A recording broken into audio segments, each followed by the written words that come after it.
समाज को शिक्षित करना है। तो एक विद्यालय, महाविद्यालय, विश्वविद्यालय में शिक्षा का कार्य कर रहे हैं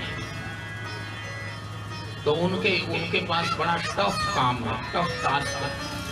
सारे बच्चे एक जैसे नहीं होते, सब अनुशासित नहीं होते, सब सुशील नहीं होते, सबको शिक्षित करना कठिन है।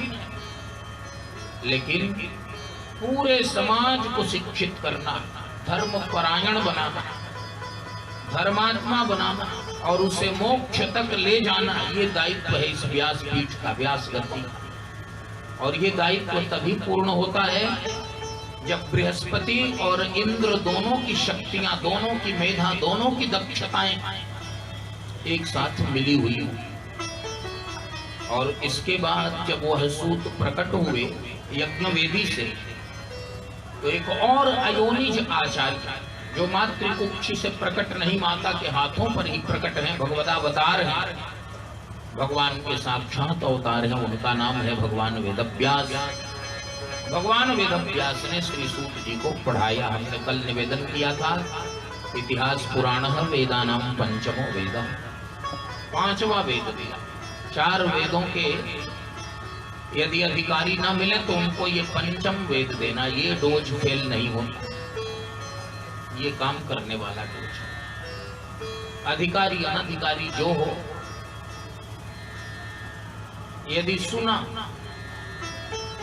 यदि सुन लिया, पुराणों को सुना, श्रवण किया, तो पुराणों को श्रवण करते ही सबसे पहला काम क्या होता है? सुनत श्रवण पाई विश्रामा, उसे विश्राम शांति मिलती। सुनत श्रवण पाई विश्राम, मन कर विषय अनल बन जरई, होई सुखी जो यही सर पर। शौनक जी महाराज कौन है, थोड़ा सा विचार कीजिए। 88,000 परमर्षियों ने एक स्थान पर बैठकर यज्ञ किया। हम 8 लोग एक मति के नहीं हो सकते, परिवार के अंदर हो या बाहर हो, समाज में हो, दुनिया में कहीं भी। हमारे यहाँ सनातन सिद्धांत है, एक उक्ति बड़ी प्रसिद्ध है, मुंडे मुंडे मतिर भिन्ना। 4 लोगों में 4 प्रकार के मत, कभी कभी 40 प्रकार के मत हो जाते हैं। लेकिन 88,000 हमारे पूर्वाचार्य, पूर्वज ऋषि लोग हैं, एक तो नहीं 88,000, कल्पना कीजिए।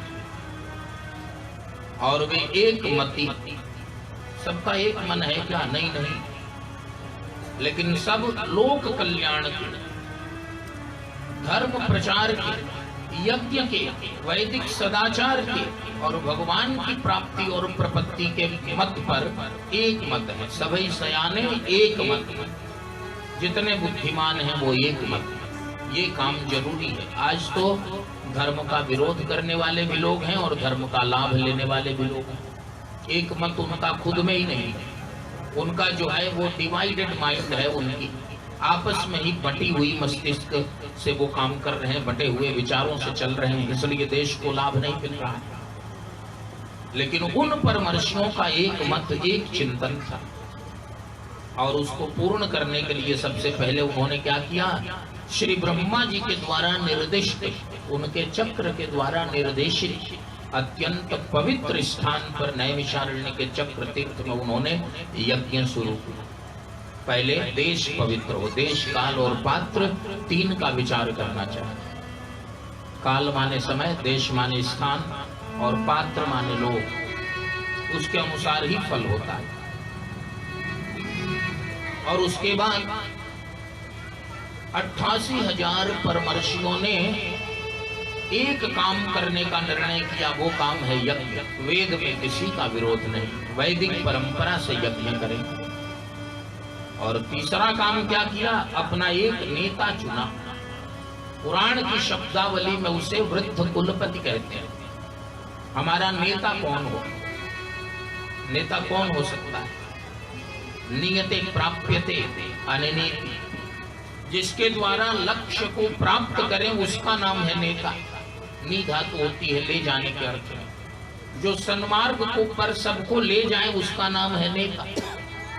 अलग बात है कि आज की तारीख में किसी को 2 बार नेता कह दिया जाए तो वो समझेगा कि मुझे चिढ़ा रहा है या अपशब्द कह रहा है, ऐसा भी।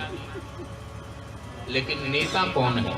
श्री विष्णु सहस्त्र नाम स्तोत्र में भगवान श्रीमन नारायण को नेता कहा।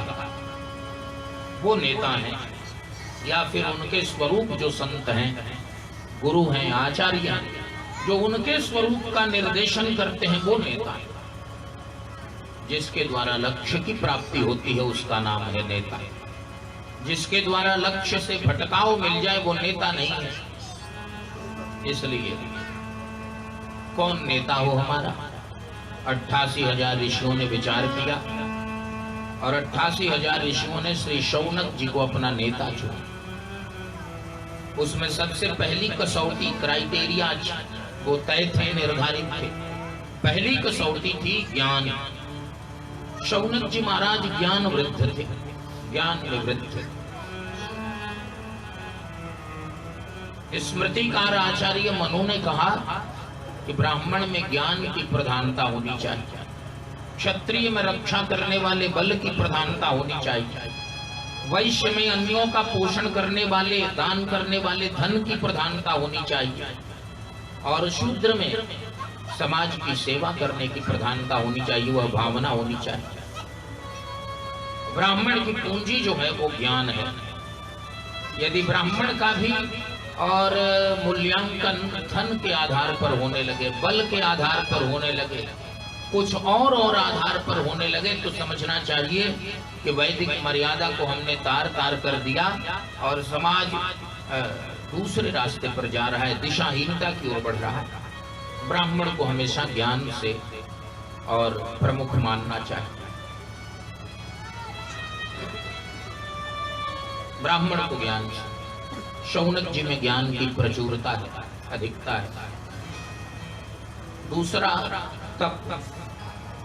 ज्ञान बहुत हो लेकिन आचरण ठीक ना हो, तपस्या ना हो, तपस्या भी होनी चाहिए।